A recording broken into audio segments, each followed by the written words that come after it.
መሰረት ሌሊት እንቅልፏ በዓይኗ ሳይዞር በሐሳብ ተወጣደረች። በተለይ በጣም የከበዳትና ያሳሰባት ነገር ቤተ ክህነት ሄደው እንዴት አድርገው እንዴት ብለው እንደሚጠይቁ ነበር። ወይ ጉድ! እስቲ ሄደን ጠየቅን ይባል ግን አይሆንም ቢሉ ምን ልናደርግ ነው? ከዛስ በኋላ ወዴት ልንሄድ ነው? ደሞስ እንደ ልባችን እዚህ እዛ ብለን ለመጠየቅ በምን አቅማችን? በዛ ላይ ያለ ነው በቤተሰብ ቁጥጥር ነው። እንደፈለግን መግባት መውጣት አይቻልም። ምን ግራ የገባው ነገር ገጠመን? እስቲ አሁን ይህን ሁሉ ውጣ ውረድ ከሚሆን ምን አለ እነሱ እንደነዚህ አይነት መናኞች መጥተዋልና እንቀበል ወይ ብለው ቢያስፈቅዱ ቀላል ነበር እኛን ከሚያሰቃዩን አለች እና አይኗን ኮርኒሱ ላይ ሰቅላ ትንሽ ቆየች። እውነትም የጭንቅ ጉዞ መከራ ኑሮ ነው አለች። የባህር ዳሯ እማሆይ የምንኩስና መንገዱን ጋሬጣ ውጣ ውረድ የበዛበት የጭንቅ ጉዞ የመከራ ኑሮ ያሉትን አስታውሳ አለች አይኗን ከጣራው ሳታነሳ። አዎ ይህን መከራ በደስታና በትዕግስት ካልተጎነጩት የምንኩስና ጣፋጭ ሕይወት አትቀመስም አሉ። እውነት ነው። ያችን ጣፋጭ ኑሮ ለመኖር ይህን የመከራ ድልድይ ማለፍ ግድ ነው።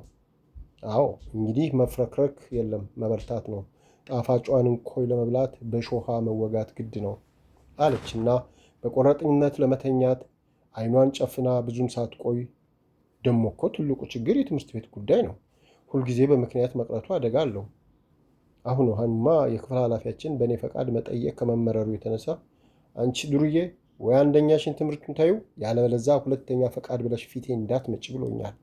እየተረገመ ግን እኮ እውነቱን ነው። ሁልጊዜ ፈቃድ መስጠት ሊያስቀጣው ይችላል። በዛ ላይ የኔ ምክንያት አያውቅ።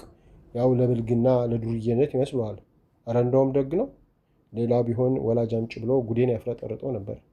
በዚህ በኩል እግዜር ይስጠው። አሁን ሰኞ ምን ብዬ ነው ፍቃድ የምጠይቅ? ዝም ብዬ አልቀር። ካሁን በኋላ ትዕግስቱ ስላለቀ ወይ ወላጅ አምጪ ይለኛል ወይ ያባረረኛል። ታዲያ ምን ይሻላል? በእንደዚህ አይነት በሐሳብ ስትዋልል አንድም ውሳኔ ላይ ሳትደርስ ነግቶ ተነሳች። መቅደስና ዘርትሁንም እንደዚሁ በየራሳቸው እንቅልፍ ባይናቸው ሳይዞር ነጋላቸው። ጠዋት ከቅዳሴ በኋላ ሦስቱም ተገናኝተው ሰኞ ምን ማድረግ እንዳለባቸው ተወያዩ። ለሁሉም የከበዳቸው ከትምህርት ቤት ምን ብለው ፈቃድ እንደሚያገኙ ነበር። መላ ያሉትን ሁሉ ተወያዩበት፣ ግን ሁሉም የማይሆን ሆነ። በመጨረሻም ፈቃድ ሳይጠይቁ ዝም ብለው ቀርተው የመጣውን ለመቀበል ቆርጠው ወሰኑና ሰኞ ቤተ ክህነት ለመሄድ መዘጋጀት እንዳለባቸው ተስማሙ። የሚነጋገሩትን ነገሮች በጽሑፍ አስፍረው ያዙና ወደየቤታቸው ከሐሳባቸው ጋር እየተወዛወዙ ሄዱ። ሰኞ በጠዋቱ የተቀጣጠሩበት ቦታ ተገናኙና በአውቶቡስ ተሳፍረው ልባቸው የፍርሃት ደውሉን እየደወለ ተጓዙ። መውረጃቸው ደርሶ ወረዱና በመጀመሪያ ወደ ቅድስት ማርያም ቤተክርስቲያን ሄደው እመቤታችን ማርያም ከነሱ በፊት ቀድማ ሁሉን እንድታዘጋጅላቸው የተማጽኖ ጸሎታቸውን ከእንባ ጋር አቅርበው ትንሽ አረፍ ብለው ወደ ቤተ ክህነቱ እግራቸው እየፈራ ልባቸው እየራራ የፍርሃት ደውሉን እየደለቀ ሄዱ። ቤተ ክህነት በር ላይ ሲደርሱ ዘበኛውን አነጋግረው ወደ ግቢው ዘለቁ። እነ መሰረት ቤተ ክህነት ግቢ ሲገቡ የመጀመሪያቸው አይደለም። በተለያየ ጊዜ በወጣት ማህበራቸው አማካኝነት መንፈሳዊ ኮንፈረንስ ግቢው ትልቅ አዳራሽ ውስጥ ተካፍለዋል። ዛሬ ግን ገብተውበት የማያውቁት ይመስል ግር አላቸው። ፓትርያርኩ ቢሮ አካባቢ ብዙ ሰዎች ተራይዘው ይጠባበቃሉ። ከሰዎቹ መሃል መነኮሳት፣ ካህናት፣ ደብተሮች፣ የደብር አስተዳዳሪዎችና ዲያቆናት ይገኙበታል። በብዛት ሸምገል ያሉና ጠና ያሉ ይበዙበታል። በእነ መሰረት ዕድሜ ያለ በዛ ቦታ የለም። ተራይዞ ያለው ሰው እነ መሰረትን ሲያዩ ሁሉም ወደ እነሱ አፈጠጡ። ሁሉም በአግራሞት ይመለከቷቸው ነበር። እነ መሰረት የሰው ሁሉ ዓይን ሲያርፍባቸው በጣም ተደናገጡ፣ ግራ ተጋቡ። ሰውን ማየት ፈርተው አቀረቀሩ። ወዲያው ከፓትርያርኩ ቢሮ አንድ የፓትርያርኩ የቅርብ ረዳት የሆኑ ግርማ ሞገሳቸው የሚያስፈራ አባት ወጡና ወደ ራሳቸው ቢሮ ለመሄድ እየተራመዱ ግራ ቀኙን ሲመለከቱ እነ መሰረት ላይ ዓይናቸው አረፈ። ቆም አሉና በደንብ ተመለከቷቸው። እነዚህ ተማሪዎች በዚህ ሰዓት ከዚህ ቦታ ምን ያደርጋሉ? ምን ፈልጌ ይሆን ብለው ራሳቸውን ጠየቁና ራመድ ራመድ ብለው ቢሮአቸው ገቡና ተላላኪውን ጠርተው እነዛ የትምህርት ቤት ደንብ ልብስ የለበሱ 3 ታዳጊዎችን ወደዚህ ጥራልኝ አሉት። ተላላኪው በትህትና እጅ ነስቶ ወደ እነ መሰረት ሄዶ ሰላምታ ከሰጣቸው በኋላ ወደ ቢሮ እንደሚፈለጉ ገልጾ አስከትሏቸው ሄደ። እነ መሰረት ተደናገጡ። ምን ሊሉን ምን ሊያደርጉን ነው ብለው በፍርሃት ተከተሉት። ተላላኪው በሩን ከፍቶ እነ መሰረቱን ግቡ አለ። በትህትና እየተመለከታቸው እነ መሰረት በፍርሃት እየተንቀጠቀጡ በቀስታ በየተራ ገቡና እግራቸው ስር ወደቁ። አይገባም ልጆቼ ተነሱ ብለው ከእግራቸው ላይ በየተራ አነሷቸውና መስቀል አሳልመው ቁጭ እንዲሉ ካደረጉ በኋላ እስቲ ከልጆቼ የምነጋገረው ጉዳይ ስላለ ውጭ ቆየን አሉ ወደ ተላላኪው እየተመለከቱ። እሺ አባታችን ብሎ በትህትና ወጣና በሩን ዘጋ። ተላላኪው እንደወጣ አቡነ ቀሲሱ እነ መሰረትን አትኩረው ሲመለከቱ ቆዩና ጉሮሯቸውን ጠላርገው መስቀላቸውን እያወዛወዙ ቅዱሳን እንስቶች ከየት መጣችሁ አሉ። የመጡበት ምክንያት ያውቁ ፈልገው። እነ መሰረት ሲሰርቅ እንደተያዘ ሌባ ቀና ማለት አቅቷቸው እንዳቀረቀሩ ትንሽ ዝም ካሉ በኋላ መሰረት እንደምንም አፏን አላቃ አባታችን የመጣነው ከዚህ ከአዲስ አበባ ነው። የመጣነውም ብፁዕነታቸውን ሰኞና ሐሙስ ማነጋገር ይቻላል ስላሉን እድሉን ብናገኝ እሳቸውን ለማነጋገር ነበር አለች። አማርኛ እንደማታውቅ ቃላቶች እየጠፏትና እየተንተባተበች። አቡነ ቀሲሱ መሰረትን ስትናገር ፍርሃቷን አይተው ትንሽ ዝም ብለው ቆዩና ምን ነው ቲቸር ማርክ እየቀነሱ አስቸግረው ልትከሷቸው ነው አሉ እየቀለዱ። በዛውም የነ መሰረትን ፍርሃት በቀልድ ለማባረር። እነ መሰረት ከልባቸው ሳቁና ትንሽ ዘና አሉ። አቡኑም ከእነሱ ጋር ሲስቁ ቆዩና መለስ ብለው ልጆቼ ስለምን ጉዳይ ነው አባታችንን ልታነጋግሩ የፈለጋችሁት አሉ በአባታዊ ፍቅር እየተመለከቷቸው። ዘርትሁን ቀና ብላ አየቻቸውና አቀርቅራ ትንሽ አሰበች። አባታችን እኛ ገዳም ለመግባት አስበን ወደ ሐመረኖህ ገዳም ሄደን ነበር። እነሱ ሊቀበሉን ፈቃደኞች ቢሆኑም በመጀመሪያ ከብፁዕነታቸው ፈቃድ ማግኘት እንዳለብን ነግረውን ወደዚህ ስለላኩን ይህን ለመጠየቅ ነበር አመጣጣችን አለች በፍርሃት ሰውነቷ በላብ ተዘፍቆ። አቡነ ቀሲሱ ደነገጡ። ከነሱ በፍጹም ይህን አልጠበቁም ነበር። ግፋቢል አመጣጣቸው አንዳንድ ያልተረዱት ነገር ካለ ለመጠየቅ መስሏቸው ነበር። እንደዚህ ከረር ያለ አነጋገርና ለምነና ነው የሚል ከነዚህ ሕፃናቶች አልጠበቁም። ዝም ብለው ሦስቱን በመገረም ተራ በተራ አትኩረው ሲመለከቷቸው ቆዩና በረጅሙ ተንፍሰው ልጆቼ አሉ በሐዘኔታ እየተመለከቷቸው። እነ መሰረት ካቀረቀሩበት ቀና ቀና ብለው ወደ እሳቸው ተመለከቱና ዓይናቸውን ሲያዩ ፍርሃት ወሯቸው እንደገና አቀረቀሩ። አቡነ ቀሲሱ አያችሁ፣ ሐሳባችሁ አይጠላም፣ አይነቀፍም። ጥሩ መንፈሳዊና የተቀደሰ ዓላማ ነው። ግን በእናንተ ዕድሜ በእናንተ ሁኔታ የሚታሰብ አይደለም። በጣም ልጆች ከመሆናችሁም በላይ በመንፈሳዊ ነገርም የጠለቀ እውቀት ያላችሁ አልመሰለኝም ካልተሳሳትኩ። ታዲያ በእንደዚህ ያለ ሁኔታ የሚታሰብ ነገር አንድም በማየት በስሜታዊነት፣ አንድም የኔ ቢጤ አላዋቂ ሰባኪ ሰብኳችሁ፣ አንድም በቤተሰብ ወይ ትምህርት አልሳካ ያላችሁ ጉዳይ ስላለ መሆን አለበት። ከሁሉ የሚገርመው ደግሞ የቡድን ምነናው ነው ብለው አሁንም ሦስቱንም ተራ በተራ አትኩረው ተመለከቱና ለመሆኑ የት ተገናኝታችሁ ይናሰባችሁ አሉ በመገረም። መሰረት ስትፈራ ስትቸር አባታችን እንዳሉት በእርግጥ ልጆች ነን። ከዕድሜያችን አንጻር ሲታይ ሐሳባችን ይከብድ ይሆናል። ግን በእግዚአብሔር ዘንድ ሁሉ ቀላል ነው። ይህን እንድናስብ የመከረንና ያነሳሳን እሱ ነው እንጂ ባላዋቂ ሰባኪ ተሰብከን ወይ በስሜታዊነት ወይ በቤተሰብ ችግር አይደለም። እንዳልሆነም እሱ ራሱ ባለቤቱ ያውቀዋል። የቡድን ምነና ላሉት በመጀመሪያ በቡድን አልጀመርነውም፣ እሱ ራሱ በፈቃዱ ያገናኘን እንጂ ብላ ሁሉንም በዝርዝር ነገረቻቸው። በኋላ በቃ በሱ ቸርነት ፈቃድ ደረጃ በደረጃ ተጉዘን እዚህ ደረስን አለች። አቡነ ቀሲሱ የመሰረትን ንግግር በጽሞና ከልባቸው ሲያዳምጡ ቆዩና ይሁን እንዳልሽው ሆነ እንበል። ግን እናንተ በዚህ ሕይወት ለመኖር እውነት ቆራጥነቱ፣ ድፍረቱ፣ ትዕግስቱ ይኖረናል ብላችሁ ታስባላችሁ? ገዳም እኮ ኑሮ ከባድ ነው። እናት አባት ቤት ከሚኖረው ኑሮ የሰማይና የምድርን ያህል ይራራቃል። እናንተ ደግሞ ገና የእናት እንጎቻ ያልጠገባችሁ ገና ልጅ ናችሁ። ታዲያ እንዴት ልትዘልቁት ነው? ደሞስ ገና የዓለምንና የገዳምን ልዩነት መቼ ተረዳችሁት አያችሁትና ነው ልጆቼ? ሰይጣን ሰውን መስመር ሊያስለቅቀው ሲፈልግ የሚጠቀምበትን ስራ የሚጎዳበት የሚበጀውን እንደማይበጀው እያደረገ እያማታ መላ አሳጥቶ አንዱንም ሳይዝ መሀል መንገድ ላይ በከንቱ ጥሎት ይሄዳል። ስለዚህ እናንተም ተምራችሁ ስራ ይዛችሁ ራሳችሁን፣ ቤተሰባችሁን፣ ሀገራችሁን፣ ቤተ ክርስቲያንንም የምትጠቅሙ ትሆናላችሁ። ይህ እንዳይሆን ይሆናል ይህን ያሳሰባችሁ። ወይ እንዳላችሁት በገዳም ሆናችሁ በመንፈሳዊ ሕይወት ጸንታችሁ ለሀገር ቀርቶ ለዓለም የምትጠቅሙ ይሆናል። ብቻ ያም ሆነ ይህ በመጀመሪያ ገዳም ለመግባት ቁርጥ ውሳኔ ላይ ከመድረሳችሁ በፊት በጾም በጸሎት በእንባ ጭምር ፈጣሪያችሁን ጠይቁት፣ ክፍላችንን ግለጽልን በሉት። ከዛ በኋላ ሁሉም ይደርሳል። ደግሞም እስቲ በእድሜም ትንሽ ጠና በሉ።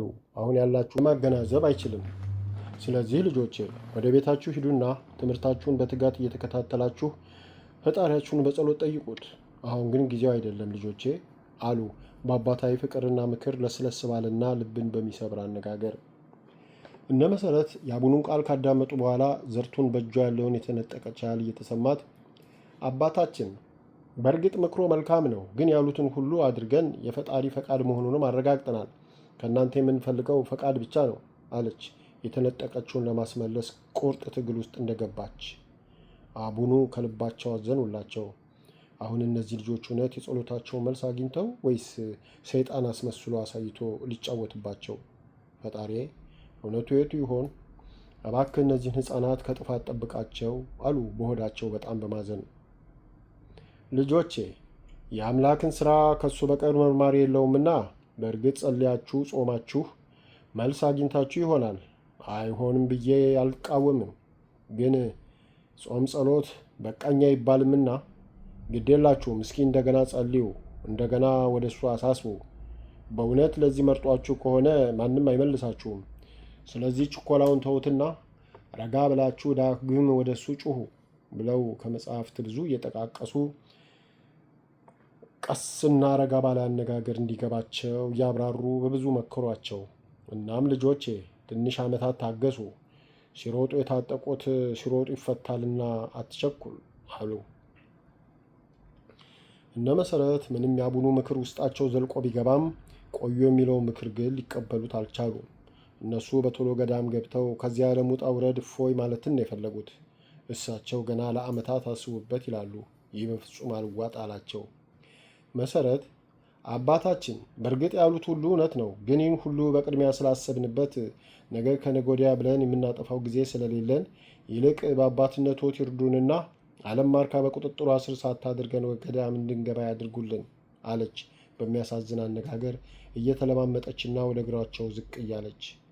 አቡኑ ሀሳባቸውን ተቀብለው ለመቆየት እንደማይችሉ ሲረዱ እኔ ፊት በነሳቸውና ባስገድዳቸው ድንገት ውልቅ ብለው በዚህ ባልተረጋጋ ለወጣት መቅሰፍት በሆነበት ዘመን ወጥተው አጉል ሆነው ይቀራሉ።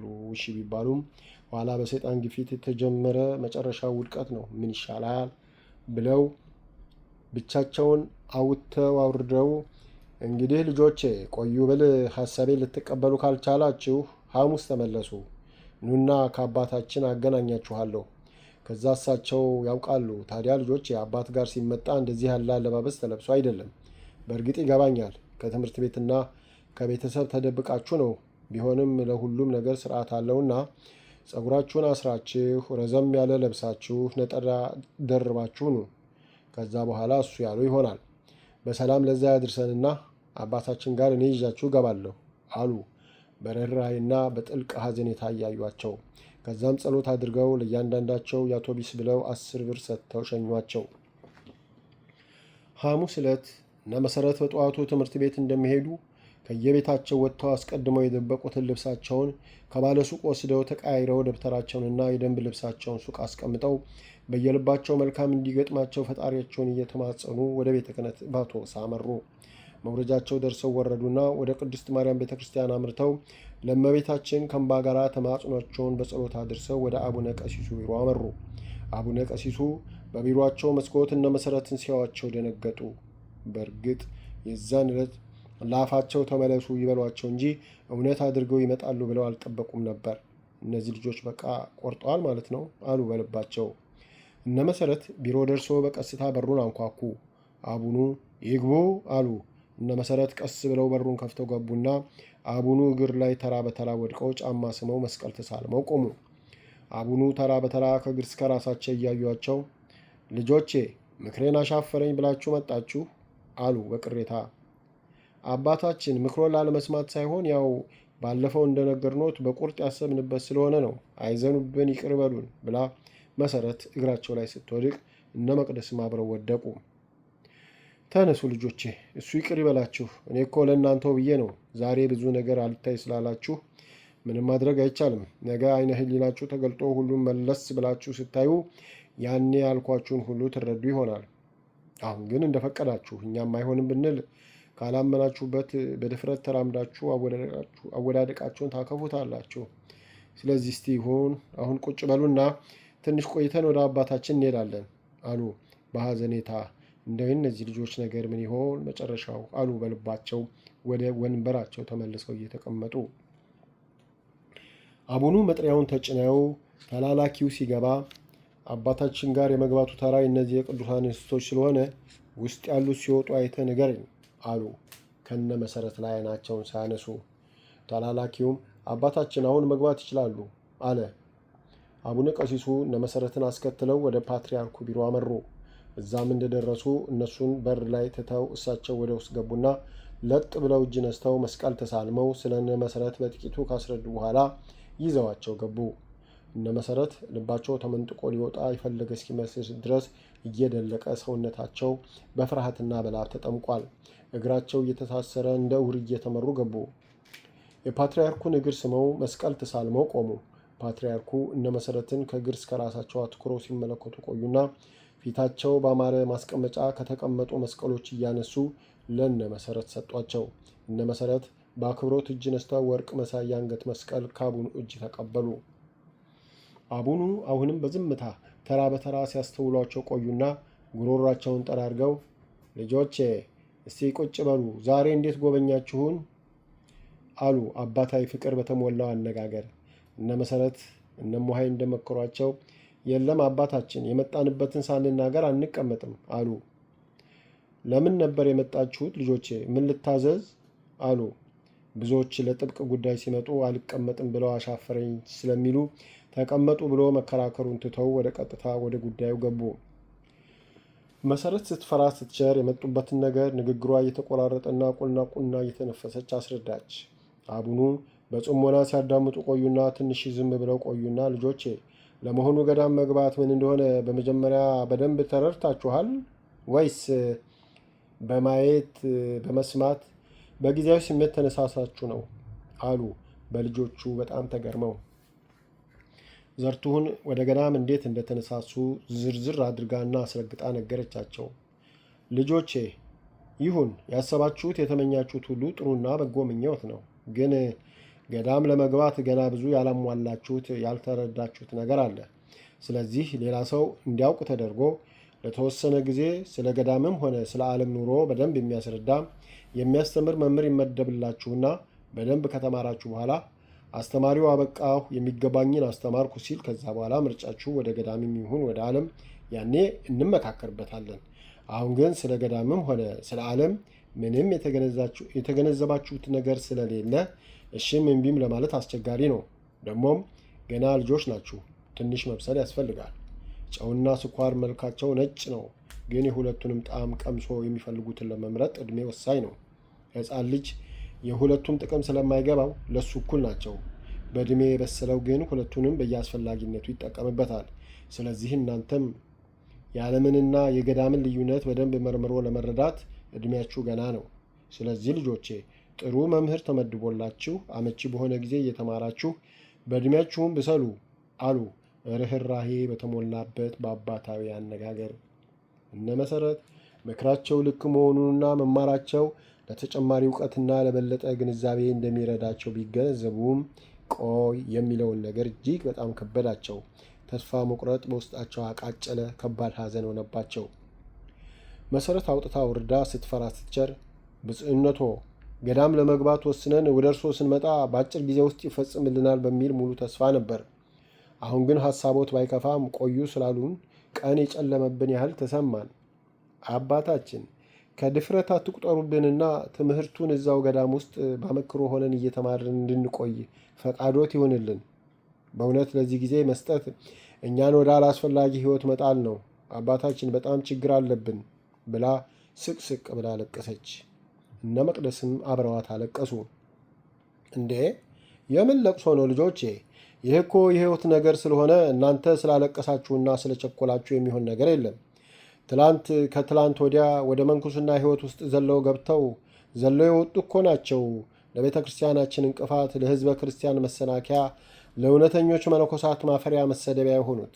ስለዚህ ገዳም ገብታችሁ በአመክሮ ሆናችሁ ከተማራችሁ ከተረዳችሁ በኋላ ምንኩስና ካልተስማማችሁ ጥላችሁ ልትወጡ ነው? ከዛስ ወዴት ነው ጉዞ?